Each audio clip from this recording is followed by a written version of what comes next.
Hello all, Shadwell here, ready to talk about the next film in my collection, Plan 9 from Outer Space from 1957. It's directed by Edward D. Wood Jr. and stars Gregory Walcott and Tom Keene. And now we find ourselves reviewing the film that Edward D. Wood Jr. is most remembered for, Plan 9 from Outer Space, which, if you've seen Ed Wood, you already know was originally titled Grave Robbers from Outer Space. However, and this is alleged, mind you, the producers were not fans of the ideas of grave robbing, so they decided the title should be different, and so the film went down in history as Plan 9 from Outer Space. Of course, the plot still heavily revolves around grave robbing, but I guess the producers only read the title page and couldn't be bothered to read the rest of the script. Which, let's be fair, on paper, it isn't the worst thing you've ever read. The overarching story of the aliens being on Earth to stop humanity from destroying the universe with our self-destructive tendencies is not a bad idea for a plot. It's in the execution of that script that everything went sideways. Now, I could sit here and talk about how the gravestones are obviously cardboard props, scenes indiscriminately change from day to night and back again, crew are visible in some of the shots, and the acting is, on the whole, piss poor, but that is all easy, and most of those things are pointed out in the film Ed Wood anyway, so it wouldn't be very original of me. However, there is something I noticed this watch through that I either unconsciously or consciously don't remember the other times I've seen this film. I kept noticing that there was this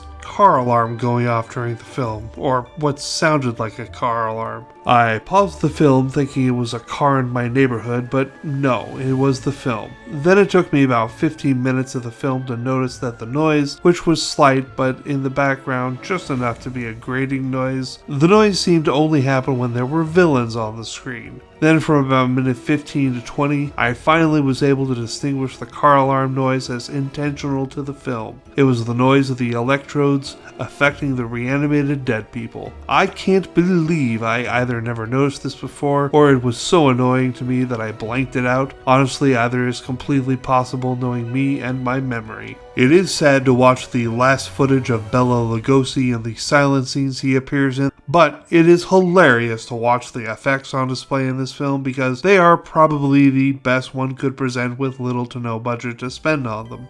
I'm going to give Plan 9 from Outer Space a surprisingly high D+ because it's got pluck. Join me tomorrow for the last Edward D. Wood Jr. film in the Ed Wood box, Night of the Ghouls. See y'all then.